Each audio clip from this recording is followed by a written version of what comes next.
Good afternoon, good morning, good evening, wherever you are. I'm Man Wang, Director at the Washington State China Relations Council. Welcome to today's book talk with author Kevin Shimota on his newly released book, The First Superapp, Inside China's WeChat and the New Digital Revolution. Kevin will share his insights on how WeChat has become the first super app and whether the model can be reproduced outside of China. This is actually the second time that Kevin speaks with us. In September 2020, we hosted a panel discussion on Donald Trump's executive order to ban WeChat, and Kevin was one of the panelists. So Kevin, delighted to have you back, and congratulations on the new book. Thanks. Glad to be here. Yeah. So I saw some new names in the registration list. So let me briefly introduce our organization if you're not familiar with us. Founded in 1979, the WSCRC is the oldest state-level nonprofit organization promoting improved trade, commercial, educational, and cultural relations with China. We serve as a thought leader on US-China issues. We create programs and exchange opportunities to improve mutual understanding. And then we connect business and government leaders and people on both sides of the Pacific. Since the outbreak of COVID-19, we have focused much of our energy on producing webinars on key issues related to US-China relations. Now that we're talking about programs, I'd like to draw your attention to our upcoming webinars in the next few weeks. On July 21st, two China watchers, Malcolm Riddell and Spencer Cohen, will have a conversation to assess Biden administration's China policy and suggest possible directions for the next 2 years. On August 2nd, there will be a panel discussion on the current business environment in China with speakers from both the business community in China and our region. This will be an in-person and Zoom hybrid event and jointly sponsored by the Washington State China Relations Council, MCHM Shanghai, and Community 100. I'll post the event links in the chat box in a little bit, so please take a look and I hope you can join us. We're also expecting a book talk in late July with the Honorary Kevin Rudd, former Australia Prime Minister and current President CEO of Asia Society, on his new book, The Avoidable War. We're still finalizing details and then we'll update on our website and via emails. Now let me introduce the moderator for today's book talk, Noor Kokyard, the WSCRC's Executive Director. Noor spent over 30 years in Asia serving as business executive, including 18 years in Shanghai. During that time, he also held numerous positions in business associations, including serving as the chairman of MCHM Shanghai from 2008 to 2009. Lastly, let me go over some housekeeping items. Please keep your microphone muted throughout the session. If you have questions for Kevin, please type in the chat box and we'll try to address them all during the audience Q&A session. And please also note that this webinar is being recorded and will be posted to our YouTube channel. A link of the recording will be emailed to all event registrants within 48 hours of this book talk. So Noor, it's your turn. Okay, thanks, Mon, and good afternoon to everyone. I'm delighted to welcome everyone to today's event. I'm going to just briefly introduce Kevin because I'm going to actually ask him as part of the presentation to talk a little bit about himself and his background. But we do know he's no stranger to our region. He went to UW, and he'll tell us more about his connections, I hope. I do want to note that, well, I want to ask Kevin a question before we get started, and that is, when did the book come out, Kevin? July 5th. I think it was July 4th in the US. I've been away from the US for too long. I kind of forgot the date of July 4th as a holiday. But yeah, I think it was July 4th in the US, July 5th in Asia. Okay, and how have you done a couple of these book talks now? This is practically my first. I've done one. I have done a few before the book came out, and then I've just done one recently for a hedge fund in kind of out of Hong Kong called CLSA. Oh, sure. Right. Yeah, they had a little book club. So the correct answer was no, Noor. This is the first one I've sorry, ever done. Speak no lies. Yeah, Right, no, okay. wow, this is no book talks. No, this is never, Right. yeah. Okay. And then before we go any further, here's the book, and it's available on Amazon, correct? That's the It's easiest way to small. find it. It's not scary. It's not scary. Hmm. It's doable. Yeah. No, I will admit I read the whole thing.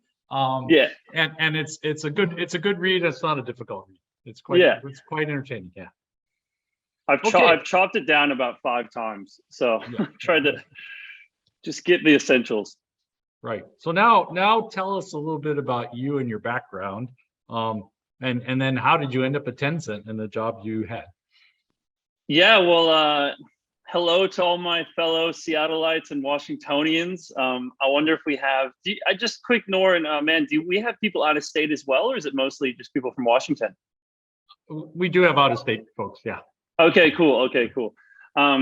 Well, this feels really nice because I call family, I call friends back home, but I haven't visited Washington for 3 years now, which has been the longest I've ever not visited my home state for. So it kind of feels like a little bit of a homecoming in a really nice way. I'm from Bellingham. I normally just say I'm from Seattle for simplicity, but I can tell you guys I'm from Bellingham. And then I just like a little bit about me, how I got interested in the world, and everyone that has been in China and Nor, and a lot of people listening would know this. Everyone has a China story. It's like, what led you to China? What led you to that extreme? Because China is so extreme, and you don't just stumble on China. You kind of purposefully move that direction. As a non-Chinese, if you're Chinese, it's like there's like some interesting family aspect of like reconnecting with family. So I became interested. I'm from Bellingham. It's a very small town, not very international. And then I went to Spain for a year in high school, and I got interested in the world. But I got interested in how different Europe was. But then it kind of felt a little bit similar to the U.S. With Western culture. Like the deeper I went, the more similar it was. And then so in college, I wanted something more extreme, and that was China. And I also wanted to be able to speak with as many people as possible. And I spoke Spanish. That was half a billion people, and then Chinese now another 1.5 billion. I'm like, okay, now with English I can almost talk to anyone. So I went to China, and the deeper I went, the more different it got. It's like on the surface, China kind of tries to relate with the world, and then the deeper you go, you get into Confucianism, ethics, everything just gets different. It's just the deeper I went, the more interesting, and I just fell more and more in love with it, and I just decided this is worth my time long term. So I did I was at UW, and I did a year study abroad over in China. I decided I wanted a long-term career there. I wanted to do a master's there. But I decided not to go there straight away. I wanted to kind of not be running away from the US. I wanted to also have an experience in the US to compare to. So I worked at Boeing for 3 years in Renton. This is so fun. I never say these place names. I just say Seattle. Now I can say Renton. You can say the Longacre campus too. Yeah. At Triton Towers in Renton. If anyone knows those. I worked, so 3 years. I tried to go over within Boeing over there. That's Christy Heim was kind of my mentor, trying to figure out how to get over there. She used to work at the Confucius Institute at UW and was really helpful and helped me think out how to get to China, because I just had this laser focus on China for like 6 years of my life. I just had to make it happen. I ended up not really being able to move over in Boeing, which was great. I ended up applying for an MBA. It was a plan B. It quickly became a plan A, as I couldn't like kind of transfer, just land a job in China, which is hard to do. I did the MBA in China, and my Mandarin was probably the best for the foreigners in my business school. The business school is SEABS. If you have any other SEABS alumni, maybe you have UW and SEABS alumni. I think my wife is the head of the SEABS Association for Seattle. Correct. That's awesome. Okay. SEABS alumni are pretty tight knit, so that's saying something. So I did that. I was probably the best speaking foreigner in my business class, and then everyone's interested in kind of how I got into Tencent, because I was pretty much the only foreigner there. So then how did that kind of happen? And it was really the best case scenario. I wanted to get into a Chinese company. And it's kind of a simple story. It's Siebes organizes a business competition, like a business case competition. And that year WeChat was the sponsor, because WeChat wanted to grow their global impact. So it was the WeChat marketing team. As the foreigner that spoke good Chinese, and just really enjoyed interacting with Chinese people, I joined the Chinese kind of led, most Chinese majority organizing team. We all spoke in Mandarin together, and then the WeChat team came. They didn't really speak any English. They wanted to do a road trip to the US. I was the one American on the organizing team, and I spoke Mandarin. It was kind of a no-brainer, and they paid for my trip, and I flew with them and hung out with them. They were all really lovely and really relaxed. And we got along, and then they said, you should come on for an internship, and the rest is kind of history. So that was how I ended up there. And at WeChat, I was on that marketing team. It was marketing and partnerships. And as pretty much the only foreigner on the business side of things, there was one kind of developer, there's a product manager, and then there's a few in and out. I was definitely the one probably there the most long-term. And as the one foreigner on the business side, it just made a lot of sense for me to do almost all of the interactions with global partnerships, because we had a lot of people that either didn't really speak English that well, or just didn't really know how to engage with global audience, didn't know how to, a lot of people, China tech and China internet is so different. They don't really know how to relate to like, they don't know how to say, oh yeah, it's like Facebook, but different because of this, because they don't really know what Facebook is. They don't really know what it's like to use Facebook. They don't know what it's like to use Google. So what I ended up doing, my 4 years there, most of what I did was talking to global companies like Starbucks was actually my first project, funnily enough. BMW, Burberry, these big brands trying to crack the China market, which was such a big thing at the time, those 5 to 10 years ago, into the China market, but then they need to develop a digital strategy and know how to best utilize WeChat, because a lot of them just think it's all the same. They go, okay, WeChat's like a WhatsApp, but Alibaba's, Amazon, will just use the same strategies, but they need to localize, it's very different. It's the Chinese consumer things consumer habits are different. The tech is different. The culture is different. There's so much difference there. And so I would help them navigate that and make content that was as valuable as possible for Chinese users and for WeChat users, basically. So that's basically what I did. And then I left and wrote this book, Life Story. Right. You're maybe the defining 4 years of your life. Huh? Yeah. We'll see. So I'll just mention that in your book, you actually do have a good example of Starbucks. And Starbucks was very successful in the US with their own app. And they basically said, well, we'll just do the same in China. And they found out didn't work that way. That they ended up having to basically adapt and cooperate with WeChat to become more successful. Exactly. And a little bit on that was pretty much my first project was Starbucks. And it was fun to do. I had actually met the VP. This is a fun story for Seattleites. I met the vice president of Starbucks at a Greater Seattle Chinese Chamber of Commerce event in Seattle that I had emceed. And so I met her while I was just this lowly Boeing procurement agent. And then it was 3 years later, I'm at the negotiating table and she's on the other side, this VP of Starbucks. And then I'm here on WeChat's role. And she goes, wait, how'd you get over there? Why are you on the other side of the world on the Chinese side of this negotiating table? So that was kind of funny. And to your point about Starbucks app was super successful in the US. And that's just because no one has made a successful payment app, maybe PayPal, but not even much so. And it's kind of crazy. The most successful payment platform in the US for a decade was a Starbucks app.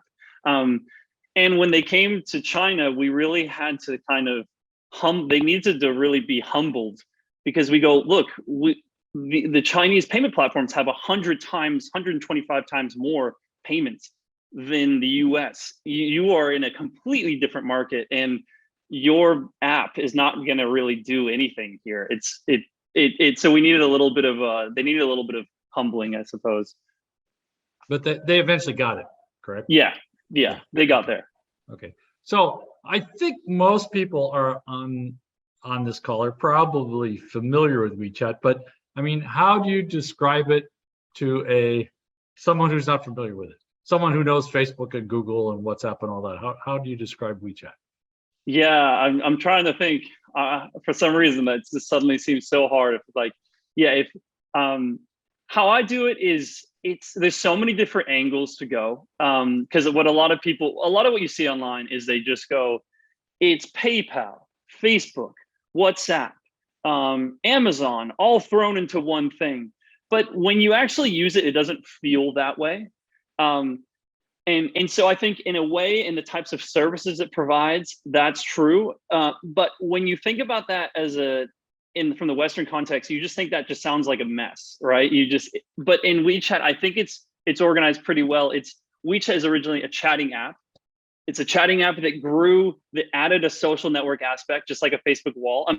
Just imagine if Facebook and Messenger worked well together and they were one app. Facebook had to split the two because it just didn't work. Like even that alone, those two little categories, which WeChat did like a decade ago, is an amazing success that they made the two work together so well. It's social networking services, that Facebook wall, and then just communications. So just that, and then they bring in businesses. You can chat with them, you can buy things from them, and then they bring in WeChat Pay, and you can send money to each other. There's just things on there that just don't exist in the West. I'm in China, and it's so easy to kind of split the bill. And anyone that's used WeChat gets this.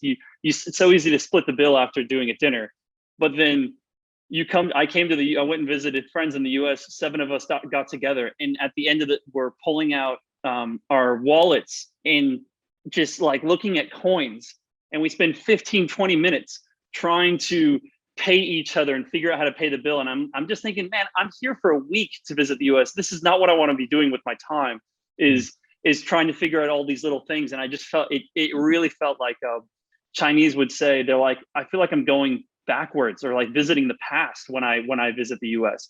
And that's just the payments. And then there's all these other things like platforms of all types of e-commerce. You have government services, you can pay traffic fines. It just doesn't, there's not really any good anchors for comparing what WeChat is to the US. And that's why recently Elon Musk was saying he wanted to turn Twitter into WeChat.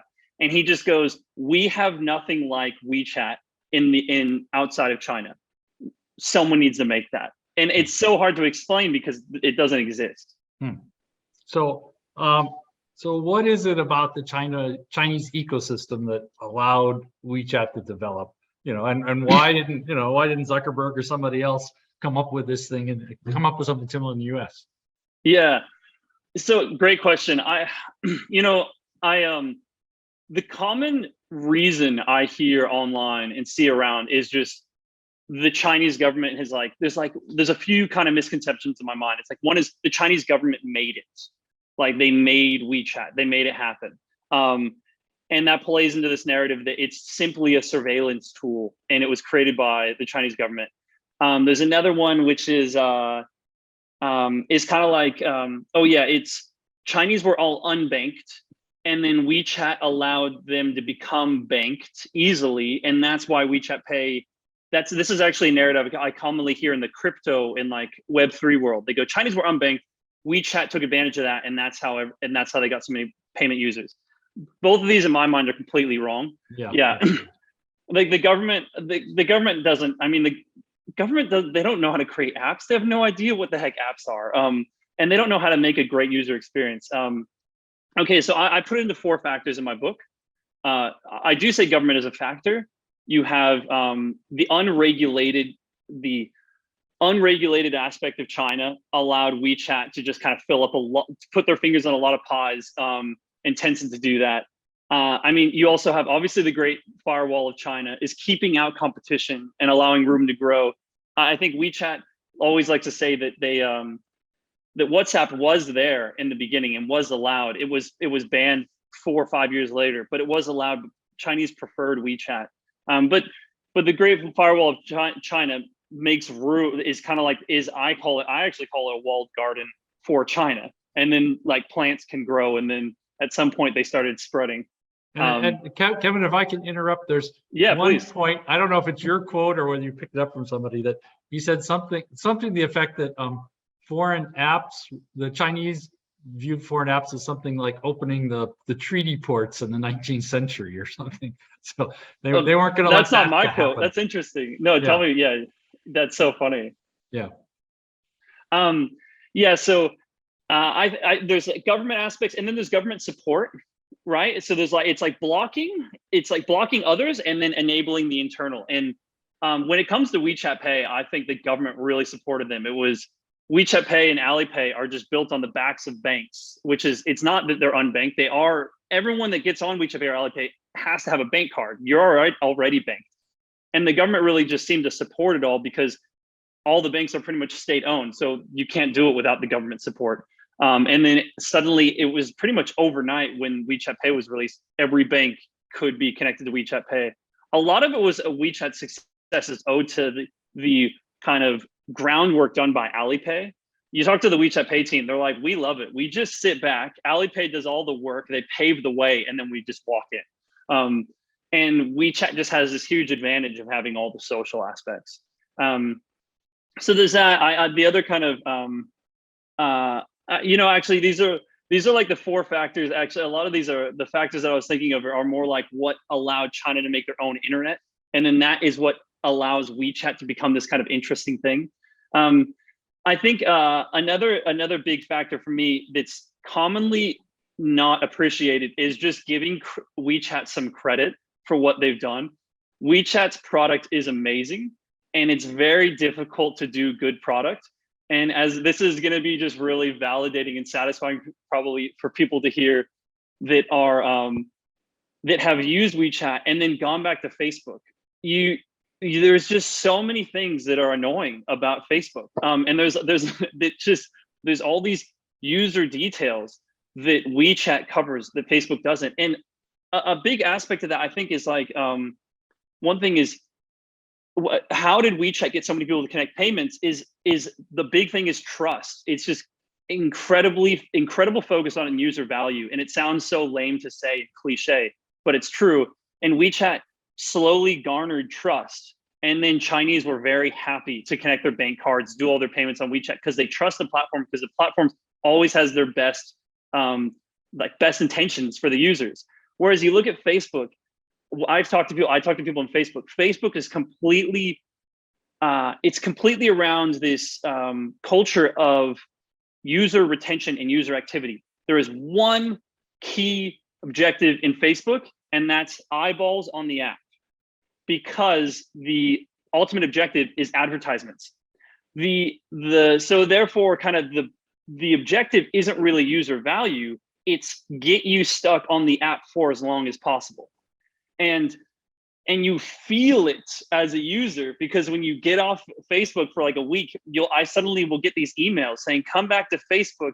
Nor posted something commenting on Man's thing. I'm like, what does that have to do with me? And they're just trying to find whatever most irrelevant thing to try to get you to come back. And you like feel Facebook, it's like this clingy ex-partner that you want to leave. And they're like, don't leave us, come back. And it's not user kind of value focused. Whereas WeChat, so what WeChat did is they removed advertisements from the whole WeChat group, and they put it on a different group in Tencent. And then they also removed it's like KPIs and any objectives. And I'll tell you, it's really weird to work in a company without KPIs and objectives, because you don't really, it's kind of like, it's hard to have these clear metrics and clear goals, and it makes people kind of float around, and really, it gives people anxiety because they're like, I don't know how to prove my worth. But the founder is like, just think about user value. And he's like, there's no way to really measure it. So just prove it in your words and in your logic. So I would say it's a pretty strange and interesting product philosophy, has its upsides and downsides. But I think it's really underappreciated because I think everyone just wants to find a trick. They just want to find like a little trick of how WeChat got big. They're like, it's got to be some trick of the government, trick of this. But the truth is it's space made by the government, but WeChat's own success. I mean, the government could make anything even if it did support it. Why was WeChat created? So yeah, and so Kevin, I don't want you to go into too much detail, but you just touched upon it. So tell us a little bit about the story. I mean, you talked about in the book, it started as a messaging, then it went to social network, then it went to finance, and then it's gone to business, et cetera. So if you could a little bit of that arc to see how it developed, would be kind of fun. Wow. I think.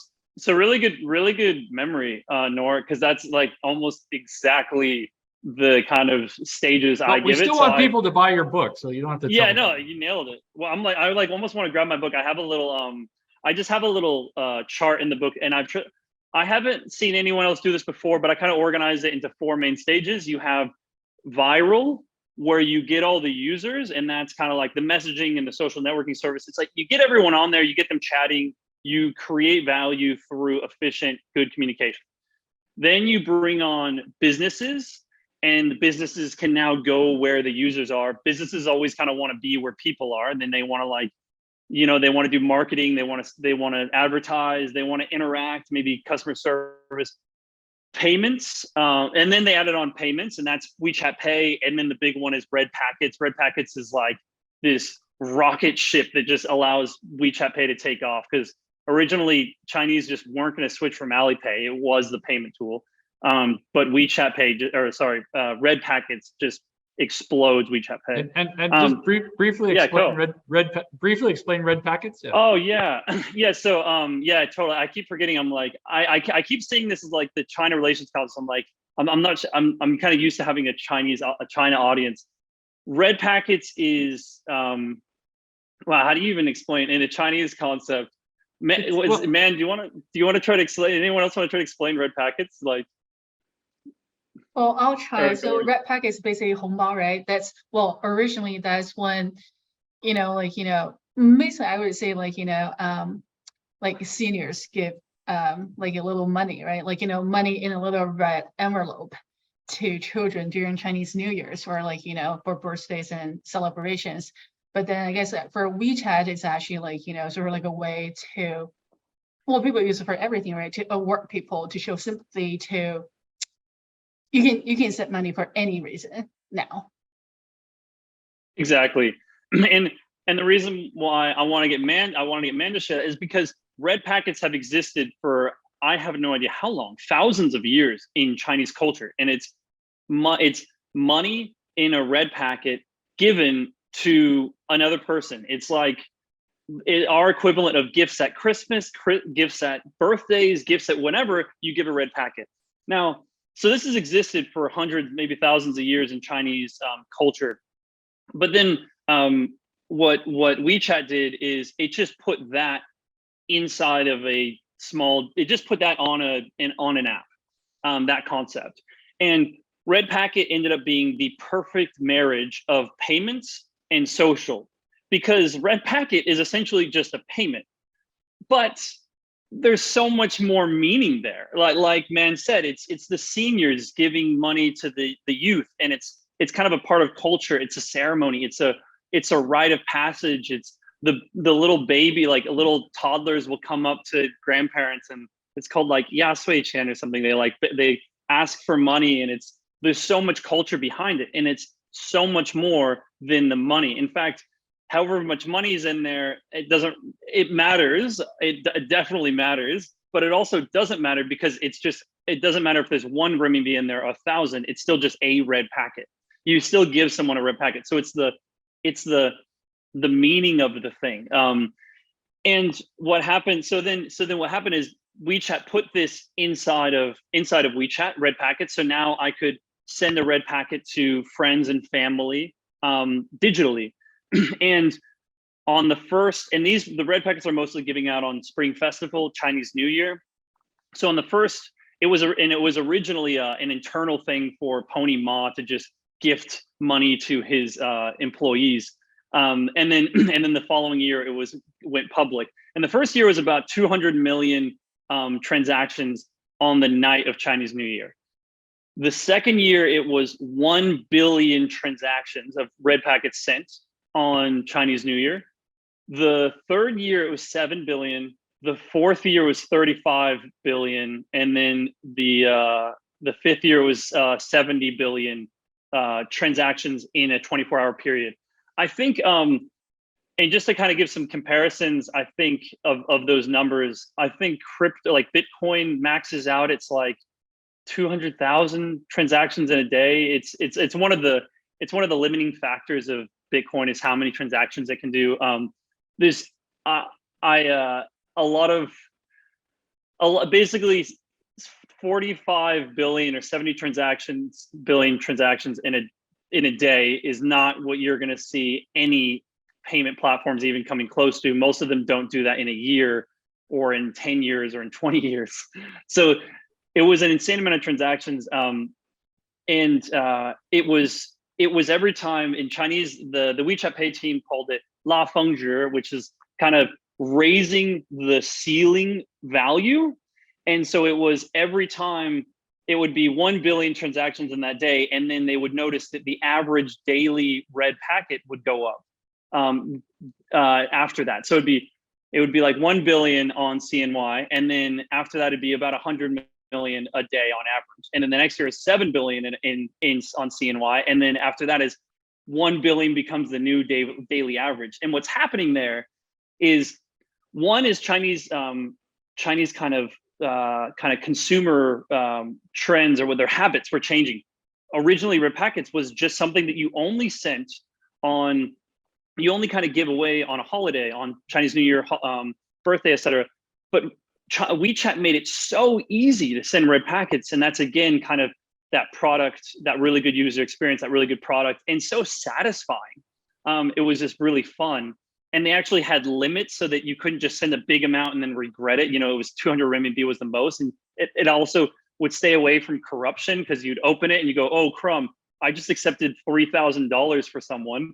This is, I actually need to question the ethics of this, but kept it at about 30 US dollars. And it just kept it fun rather than about really sending money, which is what is really happening, but it kind of leaned into that culture aspect. Yeah, and so what happened is this became a habit of Chinese. Instead of only happening on holidays, now Chinese just sent red packets all the time. You jump into a group chat and you're like, you send out red packets. And then it just became this daily habit. And all of this, and then the second aspect is that every time you'd receive a red packet and you don't have WeChat Pay, now you're like, well, I feel bad. I want to send one back, or I want to send. You get this social pressure, and you also want to get involved. You're like, I need to send red packets too. Boom, you connect your bank account.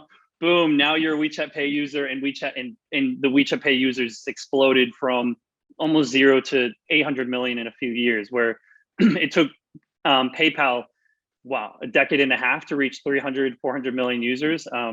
Maybe even, they probably still have even less than that. So that kind of gives some of the answers.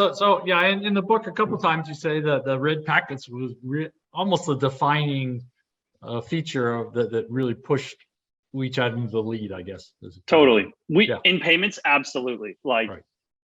And man, if you're Alipay and you see WeChat Pay and you see red packet, like Alipay, they would have just been seeing all their friends and family sending payments. They're sending red packets over CNY, and they would be shaking in their boots. Right. Okay, so you mentioned Pony Ma started this by wanting to send stuff to employees, and those of us who lived in China, those of us that kind of follow WeChat, Pony Ma is kind of an elusive figure. You know, he's not like Jack Ma. He's not out in the public, et cetera, et cetera. So I guess the question is, did you work at all with Pony Ma? Any interaction with him, and anything you can share with us? You know, it's are you bound by a non or some sort of agreement? I'm not bound by anything, actually. And to that point, I always felt like WeChat and Tencent treats their employees really well. I never felt like there was, I mean, Tencent is very media shy, so they will say, don't go to while you're working there, like, don't go to the public. But after I left, the only thing they did was they say, don't go work at ByteDance. And they kind of pay you, and they pay you off like month by month to not work at one of their competitors, which is kind of, I was like, oh, I'm getting paid to not work. This is nice. But so Pony Ma, my only real interaction with him was I did this, they jokingly called it like 洗脑 patient ban or something, like it brainwashing course, which was it was called 封培, which is 封闭培训, closed off patient like workshop, something like that. And so it was basically this idea is new employees would do a 1-week course where they learn about Tencent, and it really felt like kind of crazy. It did feel like brainwashing. You learn about the beginning of Tencent. You sing these songs of like Tencent songs. I would think I was one of the only foreigners that have ever done it, because it's actually for people that have just graduated. But because I just graduated from MBA, I said, can I do it? And they go, well, no foreigner, like no, there's other foreigners in Tencent, like no one's ever wanted to do this. And the foreigners don't like graduate from colleges in China. So I did that. And then I did the thing. And then there was a speaking competition, and I kind of did well in the speaking competition, and I did it in Mandarin. And then the final kind of finales of the speaking competition was in front of a big audience of like 300, 400, and Pony Ma was just smacked out in the middle and kind of surprised everyone by showing up. And so I gave a 12-minute presentation to Pony Ma. And then I was in the front row, and then so I gave the presentation, and some other people gave presentations, and then he went up and kind of just chatted with the audience, because he wants to kind of instill his values to these new 400 to 500 employees that are just out of college. And he's really personable. He's really quiet. And he's actually really similar to Alan Zhang. They're both just like media shy. They don't want to kind of be in public. I think even Pony Ma is just even more public shy. Alan Zhang he's actually given about 6 talks to the public, where Pony Ma doesn't really give talks to the public. He gives internal talks. And Alan Zhang will do his talks to go for about 6 to 8 hours each time. He just goes up there, he gets the mic, and he just doesn't stop talking. And he just goes really slow and just paces around. And then, Pony Ma, he just kind of chatted about the different challenges people are facing. He's like, you're going to be going to this team, and I think the product could use some improvement. He's really product specific. He's like, I've used that product. It's not that good. Not too much else for my personal interactions. Okay. Well, I guess I don't think it surprises anyone to know that you did well in the speaking competition. Okay. So before I go to audience Q&A, do you think WeChat has the chance to go global? I mean, it is as you said, probably the world's first super app. So could it be adopted here in the U.S.? Can be modified to work here? Well, 2 things I think of. One is that was my job for 4 years, and the reason it hasn't is you're looking at the reason maybe why it didn't go global. 2 is I interacted with Pony Ma, not too much, just like gave him a talk, and he didn't comment on the talk in front of everyone. I was hoping he was going to. The talk I gave was about the benefits of diversity, because I was like, what else am I going to talk about? I'm like, I'm the one elephant in the room. And then I have talked to Alan Zhang, who's the head of WeChat. So I have had some kind of interactions with him. And one of the talks I had with him was expanding to the US, and is that possible? And what I like is Alan Zhang, again, we talked about that user value creation. He's so all about the user. We just kind of call him like the user champion in the company, in WeChat, because he's like the 用户的代表人物. He's the representative of the users. Whatever you do, he's just going to go, and what's the benefit to a normal person, and what's the benefit to the user? And he'll just ask that question for anything you do, any project you're doing. He's not about like the money making. He's just, what is the benefit to the user? So we talked about expanding to the US, and he didn't really want to hear my business plans and business ideas and strategies. He just goes, you're American. Well, what do you care about? Like, what do Americans care about? What do Americans, it's like really, he just goes from that really humanistic aspect. It's like, no business, and there's no tech talk. He's just like, what do people care about in the US? What are your challenges? Like, what would you accept? Would you want to use a payment tool and a chatting app?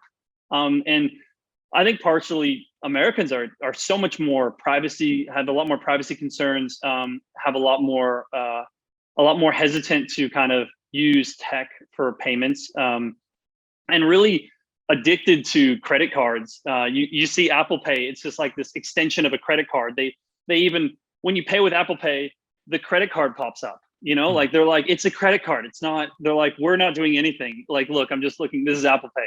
A credit card pops up. You're using a credit card, just so you know, like it's just a credit card. They want you to know that it is a credit card. Where WeChat, it's just like the credit card goes into WeChat, and then now all you see is WeChat Pay, and you see WeChat Pay logo everywhere. WeChat tried to expand 6 years ago. It didn't really work. I think part of that was the product. Alan Zhang and Pony Ma, and Alan Zhang I know personally. He's like, I know Chinese users. He's confident about that. He's almost arrogant about it. He goes, I know what Chinese people want, how they think. But then he's really humble about, I don't know foreigners. He's like, I don't know people outside of China.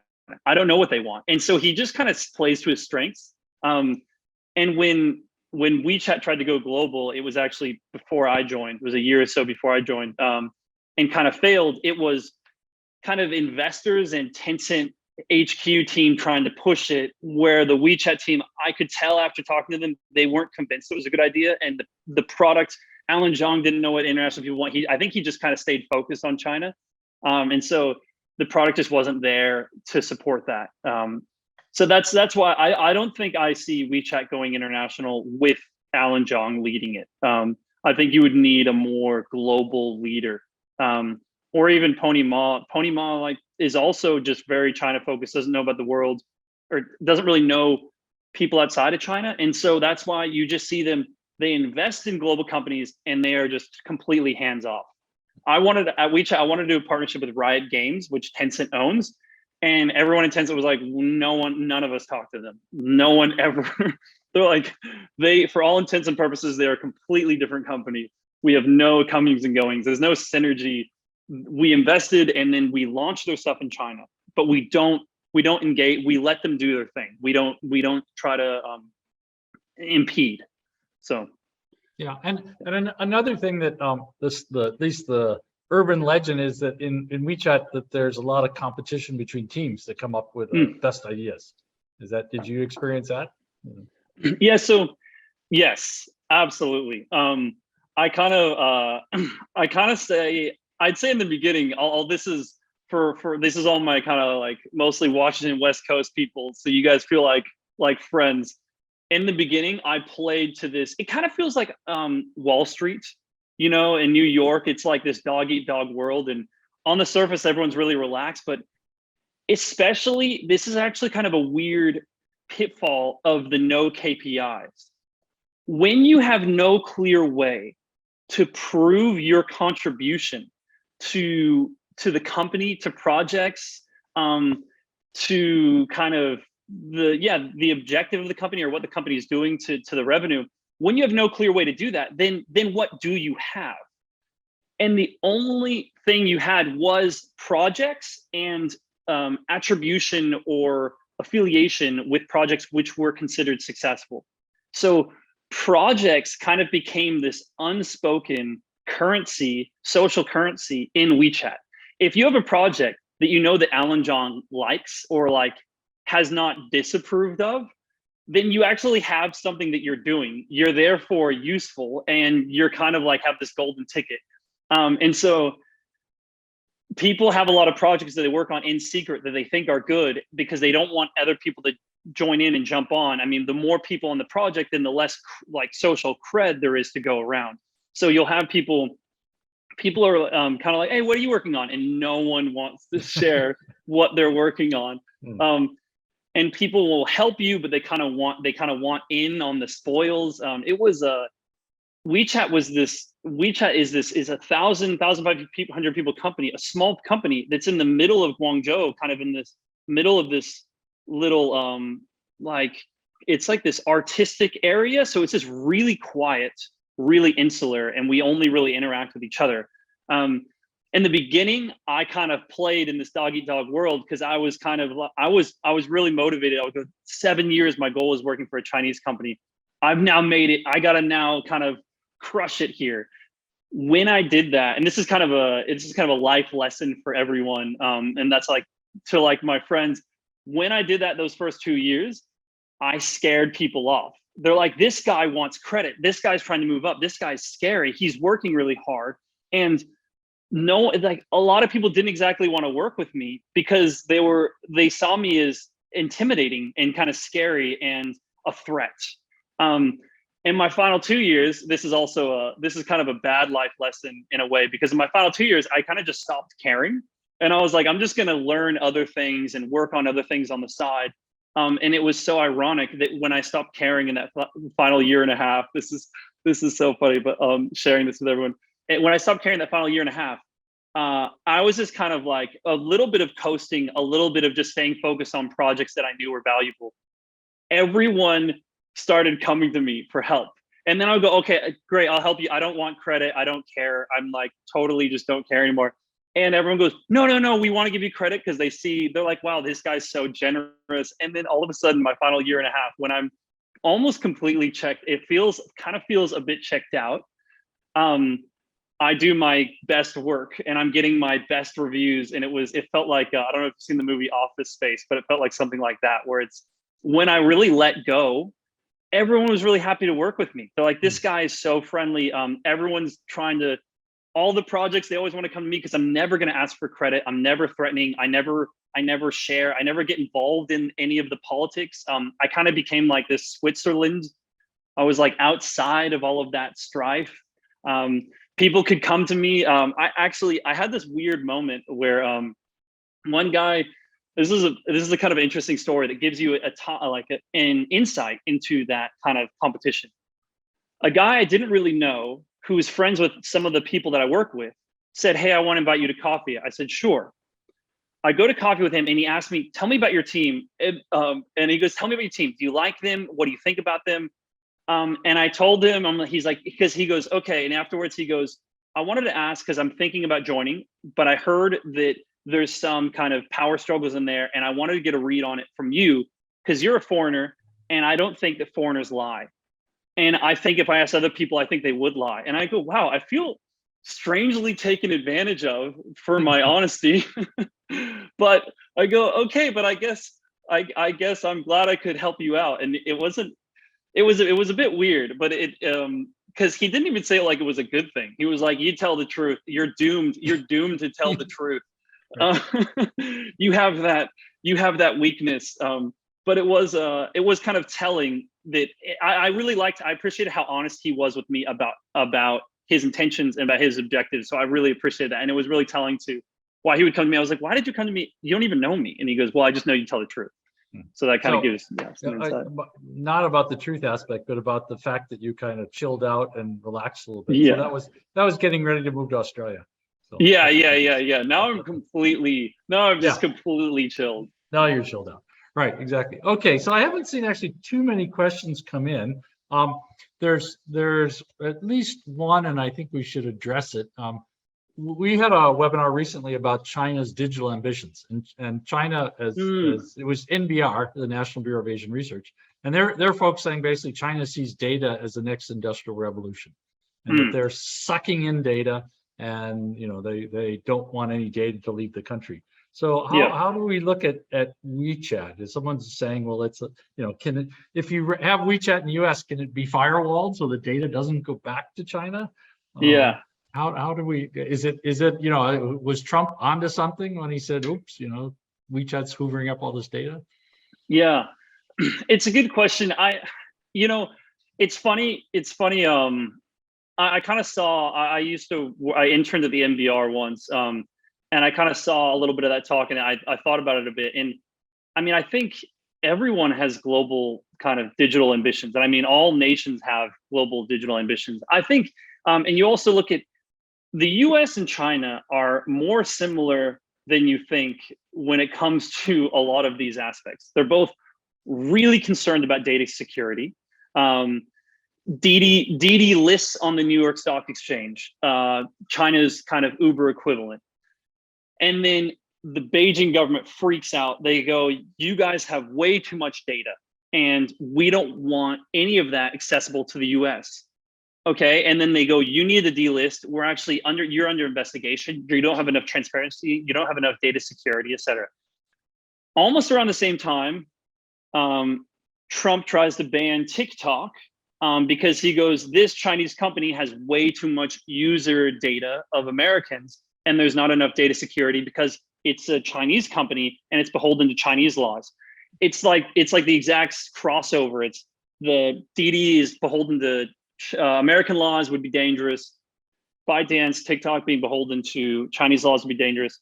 And I think that for me, so like these global ambitions, it's kind of hard to tell in my mind what is their intent. I think that China has a lot of what I see is actually in China. Just to kind of address this, and then I kind of want to talk about something a tiny bit different. But when I look at China, the tech crackdown in China is actually massively stifling the tech economy and tech growth. I think if China had more global ambitions, they wouldn't be doing that. They're kind of ruining, they're kind of destroying and stifling Alibaba, Tencent, and a lot of these other tech companies. I don't see that as a move. These companies were increasingly going global, and to use that kind of walled garden for all of China, they used the Great Firewall to protect Chinese tech companies. There's enough scale in China to make growth possible because there's so much demand. There's such a big market, and then once those grow, those start going global, and that's TikTok, that's Shein, that's even Mobike and these weird bike shares that we saw around the world that worked in China with super apps, but they didn't make sense. Like, I remember visiting Seattle and seeing Mobikes and OFO in Seattle, which you use a WeChat to scan, pay, and open.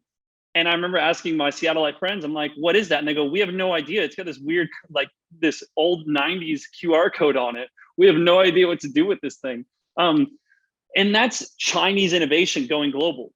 Now I see Chinese government trying to really hard to take control of tech, trying to put regulations on there, trying to increase data security. Some of it is good because I think, for me, in my mind, I'm like, data security, that's good. I think tech needs to be reined in a lot more. I think there needs to be a lot more standards in this space. Like, what can you do with algorithms? Like China now actually has laws around responsibility for algorithms. The US doesn't even really have anything that even puts algorithms into law books, because they go, well, who can control an algorithm? No one can be responsible for that. But an algorithm is like a robot. It's got a little bit of a life of its own, but someone's got to be, the creator of that robot has got to be responsible for the actions that it takes. Kind of like what is that? Smart cars and automated vehicles that are driving on their own. If a Google's automated vehicle crashes and kills a person, then Google is going to be responsible for it. And that's kind of what algorithms are like. And China's now introduced regulations that say, you're responsible for your algorithms. I mean, they did something similar with platforms. They go, you're responsible for user content. And then when there's content that needs to be censored, they go, the platform will get in trouble. So they've done this before. I think that, so I don't see so much global ambition because I see China closing off a lot from the world and trying to rein in their tech, trying for more tech security. And just kind of on a side to all of this, I think what's needed in this space of data security, data privacy, transparency, I think is what's really required is more standards from governments. I think China's doing a really good job at that. It's too bad that on the side of this is China's just increasing surveillance by a massive amount, which is kind of scary considering it's kind of state, but that's kind of a different topic. I would like to see the US have a lot more regulation around tech. You see the US, you see the government kind of going, big tech's bad, big tech's bad. Well, Mike, you need to put standards in place. You need to, you can't say that TikTok is not controlling its data well enough to exist in the United States if you don't have a common standard that every company, despite its origin and what country it's from, should follow. It should just be, there's like a litmus test. These are the standards you need to meet. If you don't meet them, then you're not allowed to do business in the US. It shouldn't just be an executive order to ban a particular company. It feels a bit random. Yeah. And that's a lot of the argument many people make is China is getting ahead in the digital sphere because they are making laws and they are organizing these things. Whereas the US, it's still, as you say, it's a bit random. It's not really absolutely at this point in time. Right. Okay. And any just check. I didn't see too many questions. Someone asked about the benefits of diversity for companies like WeChat. How do you see the connections between diversity and innovation in your experience?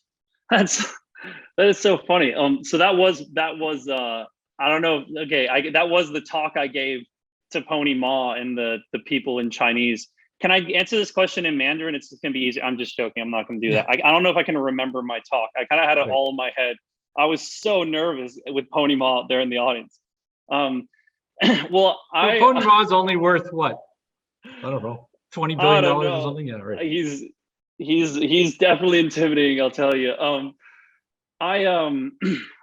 In the talk I give, it wasn't that, I don't have any really strong evidence. I kind of basically, the talk I gave, and I think it was kind of, it was not that solid, but I kind of just said, look at I basically just used the United States as an example. And I say that diversity brings about innovation.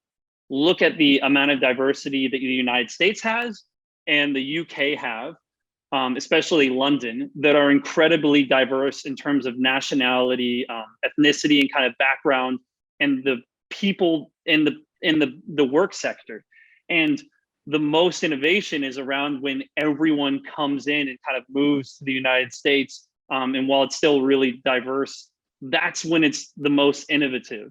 And there have been studies that have kind of shown that when you have everyone the same in the same room, they're just going to come up with the same idea, or they're just going to be a lot of group thinking. Whereas when you have a diverse team, then it's going to have a lot more innovation. I can't remember. It's been like 5 years, so I can't really remember those or 6 years. I can't really remember those studies. But then I also kind of try to make a second point that's like, diversity doesn't have to just be ethnicity, in like white guy, Asian guy, black guy, or like guy and girl. Diversity can also be kind of personality, background. And so there's definitely other factors. And you can also lean into diversity more by doing little simple things you learn in business school. Like, okay, here's the problem. Everyone take 1 minute to write down ideas, and then let's share ideas. Because otherwise what happens is you get someone like me that talks way too fast and way too much, talks first, and everyone else goes, yeah, that sounds like a good idea. Then that's horrible, because you then don't get to hear the quiet people or the reflective people. So you write down ideas, and then you make sure you share your initial idea that's unhindered by other people's impact. But in the book, you actually say that the culture of Tencent is people from a certain geographic region in China, almost. Yeah. But despite that, they've been able to create a product that's accepted across the country. Yeah, I mean, there are exceptions. I think WeChat is particularly not diverse. Everyone's from Hangzhou, or like it's from wherever Alan Zhang is from, or wherever Pony Ma is from, which is like Chaoshan, and they call themselves. I always say, they say Gagi Neng, which means 自己人, which means like our own people, like the peeps. And because everyone, it's like they all follow Pony Ma as this leader of the Chaoshan region. And WeChat is 8-to-1 men to women. And then it's everyone's about 25 to, everyone's like 23 to like 28. So it's all like 25-year-old nerdy men is just almost everyone at WeChat. So it wasn't that diverse. It is kind of impressive that they could have such innovation. Honestly, it's a very top-down structure where Alan Zhang just makes the final call on every single change to WeChat. And he he just kind of sits down, smokes cigarettes, and plays. I think you kind of commented on him playing golf. He has his office room had, I think I checked one time, he had about 12 different golf bags and sets of clubs, and he just methodically plays golf and just kind of slowly thinks, and then he just, all the people in the company come up with new ideas, and then he just kind of considers them. But I think, I guess that diversity is, again, maybe we can think of diversity. They're all like the same gender, place, age, but potentially they're all really different kinds of people. But I don't know. I didn't think it was very diverse. I'm kind of surprised about the innovation that happens at WeChat. Interesting. Okay, so we're down. We're actually about 5 minutes over. But we often allow these to go to 70 minutes. So if you'll let us go another 6 minutes or so, we'll do that. I'm definitely good. Okay. Yeah, it's still early in the morning where you are, right? Okay, so drinking my coffee. Christy wants to know. So 2 questions. Christy wants to know what are the main takeaways for other companies trying to make a super app. And I guess, and then could you comment where goes Tencent or where goes WeChat? What is there any new hot thing coming? Those are the 2 questions. Okay. And warning, I can feel a sneeze coming. It might come soon, so we'll find out. And before, thanks Christy for the questions. And before I answer this, just because you might be having some people cut off, you can buy the book on Amazon. I'm just going to do my plug. I also have a podcast called The Great Fire Chat, but more importantly, I'd love to interact with more people. I'm in the middle of nowhere in Australia, so don't be shy, reach out to me. I love to hear from people from the West Coast, and you can just find me on LinkedIn or find my email, reach out to me. I am more than happy to kind of connect with people. And I'd love to have more guests on my own podcast.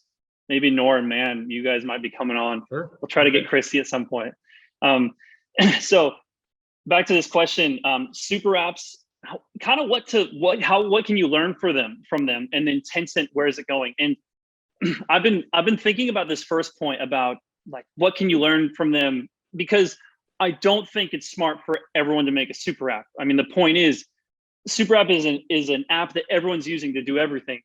It doesn't make sense. There's only 1 or 2 should exist. And I think right now I'm hearing a lot of interest all over the world from CEOs.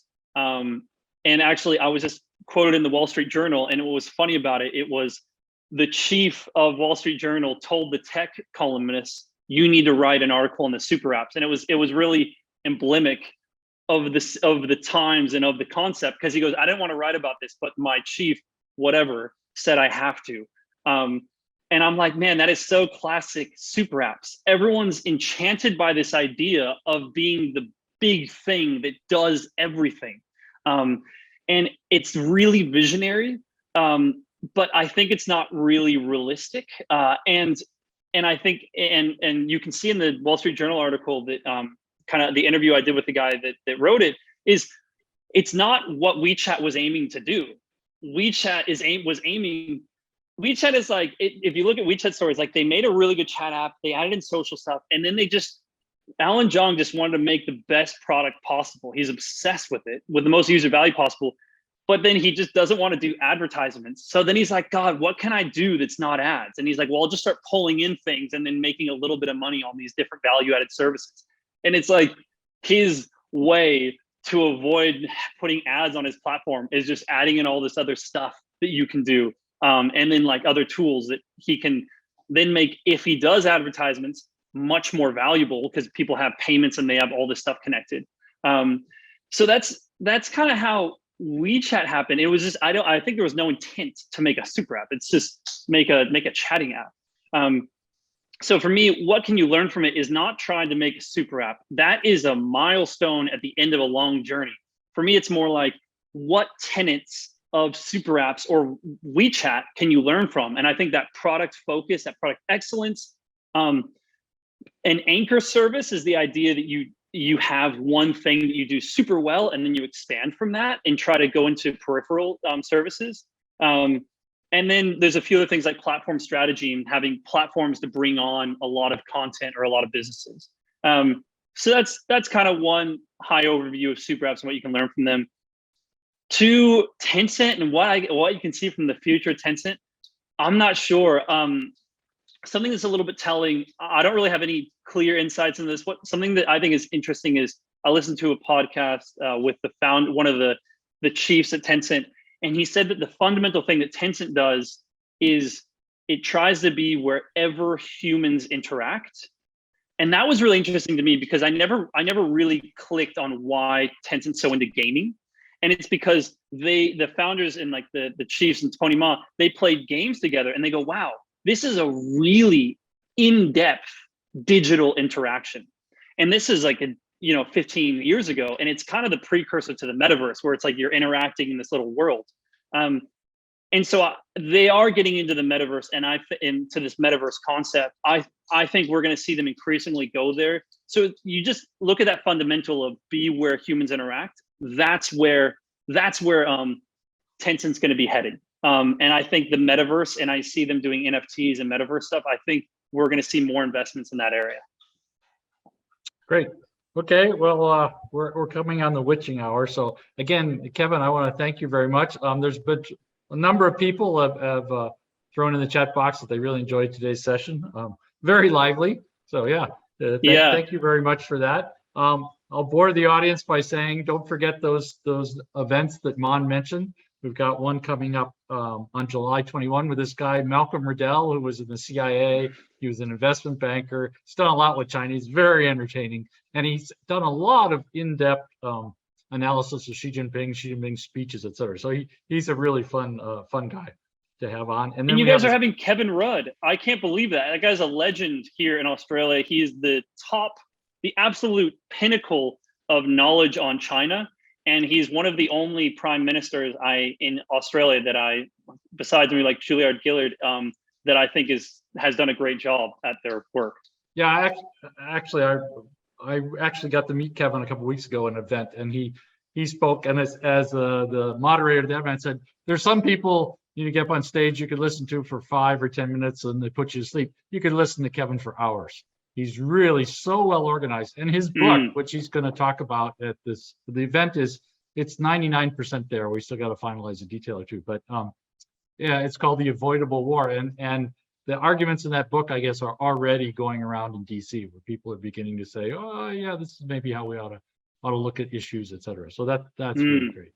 And then we have this on August 2nd. We've got the president of MTM China is actually coming through Shanghai. The president of Artist China is going to be here. So we'll get some real on-the-ground speakers from Shanghai to talk about what it's like to run a business and what they think the future is going to be. So, Kevin, since you're in Newcastle, I'll say good day, mate. And yeah, good day. We heard I heard some of the accent slipping into your. Oh no, it's happening. Yeah, so you're losing your Washingtonian twang and picking up the Australian one. There you go. This is why I moved out to Newcastle, so I can get a lawn and get this little pup. She says good day too. I thought it was a sheep. No, it's a dog. Huh? Yeah, she is. She's a little bit of both. Yeah. Okay. She's a sheep, a wolf in sheep's clothing. There we go. All right. Thanks again very much, Kevin, and thanks for the audience for participating. I think it was a really good session. So thanks so much for having me. And right. Stay in touch, everybody. Okay. Bye.